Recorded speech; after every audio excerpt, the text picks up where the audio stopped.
ಗಿಡನೂ ಇದೆ. Okay sir, ಈ ಥರ ಜಾಗದಲ್ಲಿ ನೀವು ಬೆಳೆ ಬೆಳೀತಾ ಇದ್ದೀರಾ, ನೀವು ಪಡ್ತಿರೋ ಸ್ಟ್ರಗಲ್ಸ್ ಹೇಳಿ ಸರ್. ಆದಾಯ ನಾನು ಕೇಳಲ್ಲ, ಯಾಕೆಂದರೆ ಆದಾಯ ತುಂಬ ಕಡೆ ತೋರಿಸಿರ್ತಾರೆ.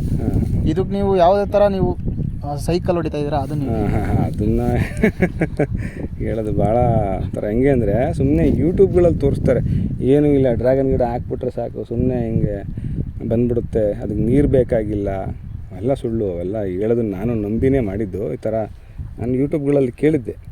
ಬಟ್ ಆದಾಯ ಇಲ್ಲ ಅಂತ ನಾನು ಹೇಳಲ್ಲ, ಬಟ್ ಅಷ್ಟು ಅವ್ರು ಹೇಳೋ ಮಟ್ಟಿಗೆ ಆದಾಯ ಇರೋದಿಲ್ಲ. ಬಟ್ ಕೆಲಸ ಇದೆ, ಕೆಲಸ ಇಲ್ಲ ಅಂತ ಸುಳ್ಳು ಹೇಳ್ತಾರೆ. ಅದು ಈಸಿ ಅಂತ ಅಲ್ವೇ ಅಲ್ಲ, ಪ್ರತಿಯೊಂದು ನೋಡ್ಬೇಕು. ನೋಡಿ, ಕಳೆ ಕೀಳಿಸ್ಬೇಕು. Hey guys, welcome back to my channel. ವೀಕೆಂಡಲ್ಲಿ ಫಾರ್ಮಿಂಗ್ ಮಾಡಬೇಕು ಅನ್ನೋ ಫ್ಯಾಷನ್ ಇದೆಯಾ, ಡ್ರ್ಯಾಗನ್ ಫ್ರೂಟ್ ಬೆಳಿಬೇಕು ಅನ್ನೋ ಐಡಿಯಾ ಇದೆಯಾ, ಈ ವಿಡಿಯೋ ಕೊನೆವರೆಗೂ ನೋಡಿ, ನಿಮಗೆ ತುಂಬ ಇನ್ಫಾರ್ಮೇಟಿವ್ ಆಗಿರುತ್ತೆ. ಡ್ರ್ಯಾಗನ್ ಫ್ರೂಟ್ ಅಂದ ತಕ್ಷಣ ನಿಮಗೆ ನೆನಪಿಗೆ ಬರೋದು ಕಡಿಮೆ ನೀರು, ಕಡಿಮೆ ಮೇಂಟೆನೆನ್ಸ್, ಹೆಚ್ಚು ಆದಾಯ ಅಂತ. ಅದು ನಿಜಾನ ಇಲ್ಲ ಸುಳ್ಳ ಅಂತ ಈ ವ್ಯಕ್ತಿ ಹತ್ರ ಕೇಳಿ ತಿಳ್ಕೊಳ್ಳೋಣ ಬನ್ನಿ. ಸರ್ ನಮಸ್ತೆ. ನಮಸ್ಕಾರ. ನಿಮ್ಮ ಹೆಸರು? ರವೀಶ್ ಅಂತ. ರವೀಶ್ ಸರ್, ಇದು ನೀವು ಎಷ್ಟು ಎಕರೆಲ್ಲಿ ಮಾಡಿದ್ದೀರಾ ಇದನ್ನು? ಇದು ನಮ್ಮದು 3 ಎಕರೆ ಇದೆ. ಈ ಆದಾಯ ಎಷ್ಟಿದೆ ಸರ್? ಆದಾಯ ಎಲ್ಲ ಈಗಲೇ ಎಕ್ಸ್ಪೆಕ್ಟ್ ಮಾಡೋಕ್ಕಾಗಲ್ಲ. ಓಕೆ. ನಾವು ಇದು 3ನೇ ವರ್ಷ, ಅಂದರೆ 2 ವರ್ಷ ಮುಗಿದು 3ನೇ ವರ್ಷ. ಹಾಂ. ನಾನು ಕೆಲ್ಸಕ್ಕೆ ಹೋಗಿ ಬಂದು ವೀಕೆಂಡ್ಸ್ಗಳಲ್ಲಿ ಮಾಡ್ತೀನಿ. ಸರ್, ಈ ಲ್ಯಾಂಡ್ ಯಾವ ಥರ ಇತ್ತು ಮೊದಲು? ಇದು ಬಿಡಿ, ಎಲ್ಲ ಫುಲ್ಲು ಹಳ್ಳ ಗುದ್ರ, ತುಂಬ ಇದಿತ್ತು. ಎಲ್ಲ ಒಂದು ಸಮಕ್ಕೆ ಇರಲಿಲ್ಲ. ಓಕೆ. ಬೇರೆ ಕಡೆಯಿಂದ ಮಣ್ಣು ನೋಡ್ಸಿದ್ದೀವಿ, ಎಲ್ಲ ಬರೀ ಬಂಡೆಗಳಿದ್ದೆಲ್ಲ ಪೂರ್ತಿ. ಅಲ್ಲಿ ಮೇಲ್ಗಡೆ ನೋಡೋದು ನಿಮ್ಗೆ ಗೊತ್ತಾಗುತ್ತೆ. ಆ ಕಡೆ ಎಲ್ಲ ಫುಲ್ ಬಂಡೆಗಳದೆಲ್ಲ, ಬಂಡೆಗಳಿಗೆ ಹಳ್ಳ ತೆಗೆದು ಹಳ್ಳಗಳಿಗೆಲ್ಲ ಬಂಡೆಗಳನ್ನ ತೆಳ್ಳಿ ಮತ್ತು ಮಣ್ಣು ಮುಚ್ಚಿ ಎಷ್ಟೋ ಕಡೆ ಸಮ ಮಾಡಿದ್ವಿ. ಸರ್, ಇದಕ್ಕೆ ನೀರಾವರಿ ಯಾವ ಥರ ಇದೆ? ನೀರೆಲ್ಲ ಡ್ರಿಪ್ ಮಾಡಿದ್ದೀವಿ. ಒಂದು ಬೋರ್ ಇದೆ. ಎಷ್ಟು ಇಂಚು ನೀರು ಬರುತ್ತೆ ಸರ್ ಅದು? ಒಂದು 2.5 ಇಂಚು ಬರ್ತಿತ್ತು. ಮೊದಲು ಒಂದು ಬೋರ್ ಇತ್ತು, ಅದು ಸ್ವಲ್ಪ ಈಗ ಆ ಬೋರು ನಿಂತೋಯ್ತು. ಮತ್ತು ಬೇರೆ ಬೋರ್ ಕೊರೆಸಿದ್ದೀವಿ ಇವಾಗ, ಅದರಲ್ಲೂ ಒಂದು 2 ಇಂಚ್ ಬರುತ್ತೆ ಅಷ್ಟೇ. ಸರ್, ವೀಕ್ ಡೇಸಲ್ಲಿ ಯಾವ ಥರ ಕೆಲಸ ಮಾಡ್ತೀರಾ ನೀವು? HDFC ಅಂತ ಒಂದು ಇನ್ಶೂರೆನ್ಸ್ ಕಂಪ್ನಿ ಇದೆ. ಆ ಕಂಪ್ನಿಯಲ್ಲಿ ತುಮಕೂರಲ್ಲಿ ಬ್ರಾಂಚ್ ಮ್ಯಾನೇಜರಾಗಿ ಕೆಲಸ ಮಾಡ್ತಾಯಿದ್ದೀನಿ. ಒಂದೇನು ಪ್ಯಾಷನ್, ನನ್ನೇನೋ ಒಂದು ಅಚೀವ್ಮೆಂಟ್ ಮಾಡಬೇಕು ಅಂತ ಅಂದ್ಬಿಟ್ಟು, ಡ್ರ್ಯಾಗನ್ ಫ್ರೂಟ್ ಬೆಳಿಬೇಕು ಅಂದ್ಬಿಟ್ಟು ಯೂಟ್ಯೂಬ್ ನೋಡಿ ನಾನು ಇನ್ಸ್ಪೈರ್ ಆಗಿ ಬೆಳೆದೆ. ಓಕೆ. ನನ್ನ ಫ್ರೆಂಡ್ ಇನ್ನೊಬ್ಬ ಚನ್ಕೇಶು ಅಂತ ಇದ್ದಾರೆ, ನನ್ನ ಸ್ಕೂಲ್ ಮೇಟ್. ಅವನು ಹ್ಯಾಂಡಿಕ್ಯಾಪ್ಟು. ಅವನು ಸ್ಟ್ರಗಲ್ ಮಾಡಿ ಅವನು ತುಂಬ ಬೆಳೆದಿದ್ದಾನೆ. ಅವನ ತೋಟದಲ್ಲಿ ನೀವು ಇಲ್ಲ ಅಂತ ಹೇಳ್ದೇ ಇರೋ ಗಿಡಗಳೇ ಇಲ್ಲ, ಅಷ್ಟು ಗಿಡಗಳಿದ್ದಾವೆ ಅವನ ಹತ್ರ. ಅವರು ಇನ್ಸ್ಪಿರೇಷನ್. ಅವನು ನನಗೆ ಇನ್ಸ್ಪಿರೇಷನ್. ಅವನು ಹ್ಯಾಂಡಿಕ್ಯಾಪ್ಟು. ಅವನ ತೋಟದಲ್ಲಿ ಪ್ರತಿಯೊಂದು ಹಣ್ಣಿನ ಗಿಡನೂ ಇದೆ. ನಾವು ವೀಕೆಂಡ್ಗಳಲ್ಲಿ ಬರಬೇಕು, ಅವ್ರನ್ನೇ ನಂಬ್ಕೊಂಡು ಬರ್ತೀವಿ. ಅಲ್ಲಿ ಬಂದಾಗ ಕೆಲಸಕ್ಕೆ ಆಳುಗಳು ಬರೋದಿಲ್ಲ, ಅದೊಂದು ಸಮಸ್ಯೆ. ನಮಗೆ ಆಳುಗಳು ಸಿಗೋಲ್ಲ, ಅದೊಂದು ಸಮಸ್ಯೆ. ಬಿಟ್ಟರೆ ಅವ್ರು ಬರಲಿಲ್ಲ ಅಂದರೆ ನಾನೇ ಮಾಡಬೇಕು. ನೋಡಿ, ಅಷ್ಟೆಲ್ಲ ಮಣ್ಣು ಹಾಕ್ಸಿದೀವಿ ನೋಡಿ, ಆ ಕಡೆ ನೋಡಿ. ಇವತ್ತು ಒಂದು 3 ಜನ ಬರ್ತೀನಿ ಅಂತೇಳಿ ಗಂಡು ಆಳುಗಳು ಬರಲಿಲ್ಲ. ಈಗ ಹಾಕೋಕ್ಕೆ ಯಾರೂ ಇಲ್ಲ. ಹೆಣ್ಣಾಳುಗಳು ಬಂದು 10 ಜನ ಬಂದಿದ್ದಾರೆ. ನಾನೊಂದು 15-20 ಜನಕ್ಕೆ ಕೇಳಿದ್ದೆ, 10 ಜನ ಬಂದಿದ್ದಾರೆ. ಈಗ ಅದು ಹಾಕಲಿಲ್ಲ ಅಂತಂದ್ರೆ ಆಗಲ್ಲ. ಅದು ಆಲೇ 15 ದಿವಸ ಆಯಿತು ಗೊಬ್ಬರ ಹಾಕಿ. ಅದನ್ನು ನಾನೇ ಹಾಕ್ತೆ. ನನಗೆ ಸಾಕಾಗೋಯ್ತು, ಹಾಕೋಕ್ಕಾಗಲಿಲ್ಲ. ಯಾಕಂದರೆ ಎಲ್ಲ ಕೆಲಸನೂ ಮಾಡೋಕ್ಕಾಗಲ್ಲ ಎಲ್ಲರೂ. ಇದಕ್ಕೂ ಕಾಯಿಲೆ ಬರ್ತದೆ ಗಿಡಕ್ಕೆ. 15 ಡೇಸ್ಗೆ ಒಂದು ಸಲ ಔಷಧಿ ಹೊಡಿಬೇಕು, ಫಂಗಿಸೈಡ್ಸ್ ಸ್ಪ್ರೇ ಮಾಡಬೇಕು, ಹುಳುಗಳು ಬಂದರೆ ಇನ್ಸೆಕ್ಟಿಸೈಡ್ಸ್ ಮಾಡಬೇಕು, ಸ್ಪ್ರೇ ಮಾಡಬೇಕು. ಮತ್ತು ಗಿಡ ಗ್ರೋತ್ ಆಗೋದಕ್ಕೂ ಮೆಡಿಸಿನ್ಸ್ಗಳು ಯೂಸ್ ಮಾಡಬೇಕು.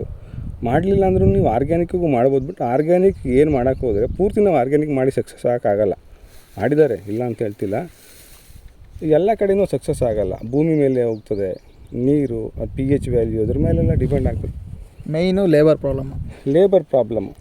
ನಾವು ಲೇಬರ್ ಇಲ್ದಲ್ಲಿ ಏನೂ ಮಾಡೋಕ್ಕಾಗಲ್ಲ. ಸ್ವಂತ ಲೇಬರ್ಗಳು ಇರಬೇಕು. ಅವ್ರು ಇರಲಿಲ್ಲ ಅಂದ್ರೂ ನಾವು ಮಾಡೋಂಗಿರ್ಬೇಕು. ಹಂಗಿದ್ರೆ ಮಾತ್ರ ಮಾಡಿ ಅಂತ ಹೇಳ್ಕೊಡ್ತೀನಿ. ಮತ್ತು ಅಷ್ಟು ಈಸಿಯಾಗಿ ಮಾಡೋಕ್ಕಾಗಲ್ಲ. ಸುಳ್ಳು ಹೇಳ್ತಾರಲ್ಲ, ಎಲ್ಲ ಔಷಧಿ ಇದಕ್ಕೂ ಹೊಡಿಬೇಕು. ಗಿಡಗಳಿಗೆ ಕಾಯಿಗಳು ಬಂದಾಗ ಕಾಯಿಗಳಿಗೆ ಹುಳ ಕಚ್ಚಬಾರ್ದು ಅಂತ ಅದಕ್ಕೂ ಔಷಧಿ ಹೊಡಿಬೇಕು. ಎಲ್ಲವೂ ಮಾಡಬೇಕು.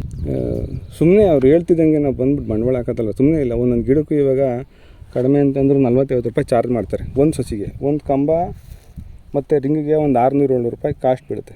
600-700 ರೂಪೀಸ್ ಕಾಸ್ಟ್ ಆಗ್ತದೆ ಒಂದು ಕಂಬಕ್ಕೆ, ಒಂದು ರಿಂಗಿಗೆ. ಅದ್ರ ಜೊತೆ ಒಂದು ಗಿಡಕ್ಕೆ ಕಡಿಮೆ ಅಂತ 50 ರೂಪಾಯಿ ಅಂತಂದರೆ 4 ಸೈಡ್ಗೂ ಒಂದೊಂದು ಗಿಡ ಹಾಕ್ತೀವಿ, 200 ರೂಪಾಯಿ ಆಯಿತು. 4 ಸಸಿಗೆ 200 ರೂಪಾಯಿ ಆಯಿತು. ಇಂಟು 1000 ಪೋಲ್ಗೆ ಎಷ್ಟಾಯಿತು? ಅಷ್ಟು ಬಂಡವಾಳ ಹಾಕ್ಬೇಕು. ಬಂಡವಾಳ ಹಾಕಿ ಮತ್ತೆ ಡ್ರಿಪ್ ಮಾಡಬೇಕು, ಅದಕ್ಕೆ ಕನೆಕ್ಷನ್ ಕೊಡಬೇಕು. ಅದರಲ್ಲೂ ಮತ್ತು ಡ್ರಿಪ್ಗಳಲ್ಲಿ ಔಷಧಿಗಳನ್ನೆಲ್ಲ ಬಿಡಬೇಕು. ಇಲ್ಲಾಂದರೆ ಅಷ್ಟು ಗ್ರೋತ್ ಆಗೋಲ್ಲ ಗಿಡಗಳು. ಆರ್ಗ್ಯಾನಿಕ್ ಅಂದರೆ ಸ್ವಲ್ಪ ಸ್ಲೋ ಆಗ್ತದೆ. ಅವೆಲ್ಲ ಲೆಕ್ಕ ಹಾಕೊಂಡ್ರೆ ಸುಮ್ಮನೆ ದುಡ್ಡು ಹಾಕ್ಬಿಟ್ಟು ಸೆಂಟ್ರಲ್ ಕೈ ಸುಟ್ಕೊಂಬೇಡಿ ಅಂತ ನಾನು ಒಂದು ಹೇಳೋಕ್ಕೆ ಇಷ್ಟಪಡ್ತೀನಿ. ಮಾಡೋಂಗಿದ್ರೆ ಡೆಡಿಕೇಟಿವ್ ಸೆಂಟ್ರಲ್ ಕೈ ಬಿಡೋಕ್ಕಾಗಲ್ಲ. ನಾವು ಅಷ್ಟೊಂದು ಬಂಡವಾಳ ಹಾಕ್ಬಿಟ್ಟು ಸೆಂಟ್ರಲ್ ಬಿಟ್ಟರೆ ಸುಮ್ಮನೆ ಕೆಲವರು ಸ್ಟಾರ್ಟಿಂಗ್ ತೋರಿಸ್ತಾರಲ್ವ, ಯೂಟ್ಯೂಬ್ಗಳಲ್ಲಿ ತೋರಿಸ್ತಾರೆ ಕೆಲವೊಂದು ಕಡೆ ನೋಡಿದ್ದೀನಿ. ನೀವು ಅಷ್ಟು ದುಡ್ಡು ಮಾಡ್ಬೋದು, ಇಷ್ಟು ದುಡ್ಡು ಮಾಡ್ಬೋದು ಅಂತ ಅಂದ್ಬಿಟ್ಟು ಮಾಡ್ತಾರೆ. ಅದನ್ನು ನೋಡ್ಕೊಂಡು ಎಷ್ಟೋ ಜನ ಬಂದ್ಬಿಟ್ಟು ದುಡ್ಡು ಹಾಕ್ಬಿಟ್ಟಿದ್ದಾರೆ. ಎಷ್ಟೋ ಜನ ದುಡ್ಡನ್ನ ಕಳ್ಕೊಂಡು ಮತ್ತು ವಾಪಸ್ ಅವ್ರು ಕೆಲ್ಸಕ್ಕೆ ಹೋಗಿದ್ದಾರೆ. ಅದು ನಾನು ನೋಡಿದ್ದೀನಿ. ಹಂಗೆ ಮಾಡೋಕ್ಕೆ ಹೋಗ್ಬೇಡಿ. ನೀವು ಮಾಡ್ತೀನಿ ಹಂಗಿದ್ರೆ ಡೆಡಿಕೇಟಿವ್ ಆಗಿ ಮಾಡಿ. ಏನಿಲ್ಲ ಅದ್ರಲ್ಲಿ ಲಾಸ್ ಆಗುತ್ತೆ ಅಂತ ನಾನು ಹೇಳ್ತಾ ಇಲ್ಲ, ಲಾಭ ಇಲ್ಲ ಅಂತಲೂ ನಾನು ಹೇಳ್ತಾ ಇಲ್ಲ. ನೀವು ಮಾಡಿದ್ರೆ ಎಲ್ಲ ಕಡೆಯೂ ಲಾಭ ಇದೆ, ಎಲ್ಲ ಕಡೆಯೂ ಸಕ್ಸಸ್ ಇದೆ.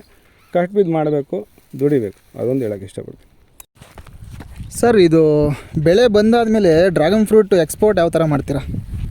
ಮಾರಾಟ ಮಾಡೋದು, ಹಾಂ, ಹಣ್ಣು ಮಾರಾಟ ಮಾಡೋದು ಒಂಥರ ಇನ್ನೂ ಚಾಲೆಂಜಿಂಗ್ ಆಗಿರ್ತದೆ. ಹೆಂಗಂದರೆ ಇವಾಗ ಏನಾಗಿದೆ, ಮುಂಚೆ ಯೂಟ್ಯೂಬಲ್ಲಿ ತೋರಿಸ್ತಿದ್ರಲ್ಲ ಹಣ್ಣುಗಳು ಅಷ್ಟು 400 ರೂಪಾಯಿಗೆ ಹೋಗುತ್ತೆ, 500 ರೂಪಾಯಿಗೆ ಹೋಗುತ್ತೆ.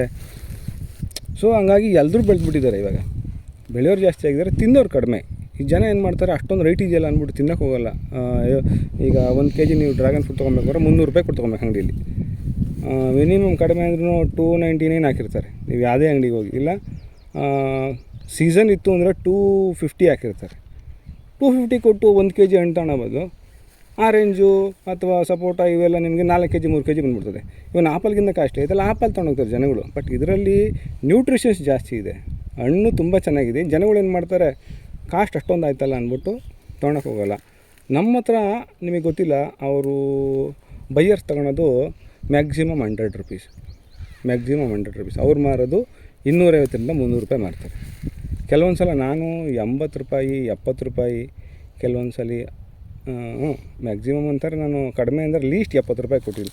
ಕೆಲವರು ನಿಮಗೆ ಗೊತ್ತಿಲ್ಲ, ದಾವಣಗೆರೆ ಸೈಡ್ ಹೋದರೆ 40 ರೂಪಾಯಿ 50 ರೂಪಾಯಿ ಕೆಜಿಗೆ ಮಾರಿದ್ದಾರೆ ರೈತರು. ಅಲ್ಲಿ ಜಾಸ್ತಿ ಜನ ರೈತರುಗಳು ಏನಾಗ್ತದೆ, ಜನಗಳು ಹಣ್ಣುಗಳು ಫ್ಲೋ ಜಾಸ್ತಿ ಆದಾಗ ಸೀಸನ್ಗಳಲ್ಲಿ ಅವರಿಗೆ ಮಾರಕ್ಕೆ ಕೆಪಾಸಿಟಿ ಇರಲ್ಲ. ಏನಾಗ್ತದೆ, ಮಾರಕ್ಕೆ ಹೋದಾಗ ಯಾರು ತಗೊಳೋಕ್ಕಿರಲ್ಲ ಅಂತ ಏನು ಮಾಡ್ತಾರೆ, ಡಿಮ್ಯಾಂಡು ಸಪ್ಲೈ ಜಾಸ್ತಿ ಆದಾಗ ಡಿಮ್ಯಾಂಡ್ ಆಟೋಮೆಟಿಕಲಿ ಕಡಿಮೆ ಆಗಿಬಿಡುತ್ತೆ. ಅವಾಗ ಏನು ಮಾಡ್ತಾರೆ, ಅವರು ಚಾನ್ಸ್ ಅಂದ್ಬಿಟ್ಟು ಏನು ಮಾಡ್ತಾರೆ, 40 ರೂಪಾಯಿ 50 ರೂಪಾಯಿಗೆ ತೊಗೊತಾರೆ. ಅವರು ಬತ್ತೆ ಬೇರೆ ಕಡೆ ಕಳಿಸ್ತಾರೆ. ಅವ್ರು ಕಳಿಸಿ ಅದನ್ನೊಂದು 80 ರೂಪಾಯಿ 100 ರೂಪಾಯಿಗೆ ಮಾರ್ತಾರೆ. ಮಧ್ಯವರ್ತಿಗಳಿಗೆ ದುಡ್ಡು ಆಗ್ತದೆ ಬಿಟ್ಟರೆ ರೈತರಿಗೆ ದುಡ್ಡು ಅಷ್ಟಕ್ಕಷ್ಟೇ. ಹೋದ ವರ್ಷನೇ ನಮಗೆ ಅಷ್ಟಾಗಿತ್ತು ಅಂದರೆ ಈ ವರ್ಷ ಏನಾಗುತ್ತೆ ಅನ್ನೋ ನಮಗೆ ಗೊತ್ತಾಗ್ತಿಲ್ಲ.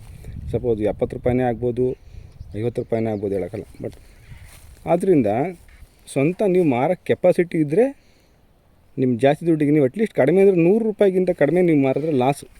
ನೀವು ಇಷ್ಟೆಲ್ಲ ಬಂಡವಾಳ ಹಾಕಿ ಇಷ್ಟೆಲ್ಲ ಖರ್ಚು ಮಾಡಿ 100 ರೂಪೀಸ್ ನಿಮಗೆ ಸಿಗಲಿಲ್ಲ ಅಂದರೆ ರೈತರುಗಳಿಗೆ 100% ಹೇಳ್ತೀನಿ ಲಾಸು.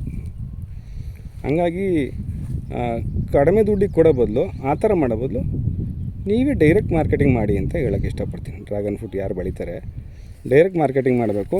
ಅಟ್ಲೀಸ್ಟ್ 100 ರೂಪಾಯಿ ಸಿಗಬೇಕು, ಇಲ್ಲಾಂದರೆ ಲಾಸ್ ಆಗ್ತದೆ. ಅದೊಂದು ಹೇಳೋಕ್ಕೆ ಇಷ್ಟಪಡ್ತೀನಿ. ಚಾಲೆಂಜಿಂಗ್ ಏನಂದರೆ, ಹಣ್ಣು ಮಾರೋಕ್ಕೆ ಕೆಪಾಸಿಟಿ ಇದ್ದರೆ ತೋಟ ಮಾಡಿ, ಜಾಸ್ತಿ ಮಾಡೋಕ್ಕೆ ಹೋಗ್ಬೇಡಿ. ನೀವು ಸಣ್ಣ ಸಣ್ಣದಾಗಿ ಬೇಕಾದ್ರೆ ಮಾಡಿ, ಒಂದು 100 ಗಿಡ 200 ಗಿಡ ಆ ಥರ ಮಾಡ್ಕೊಂಡು ನೀವು ಅಲ್ಲಿ ಮಾರಲಿಲ್ಲ ಅಂತ ನಿಮ್ಮ ಲೋಕಲ್ ಕೊರಟಗೆರೆನೋ ಮಧುಗಿರಿನೋ ಎಲ್ಲಿ ಬೇಕಾದ್ರೂ ಮಾಡ್ಬೋದು. ಲಾರ್ಜ್ ಸ್ಕೇಲಲ್ಲಿ ಮಾಡಿದಾಗ ನೀವು ಹಣ್ಣು ಮಾರೋ ಕೆಪಾಸಿಟಿ ಇದ್ದರೆ ಮಾತ್ರ ಮಾಡಿ ಅಂತ ಹೇಳೋಕ್ಕೆ ಒಂದು ಇಷ್ಟಪಡ್ತೀನಿ. Thank you sir, thank you so much.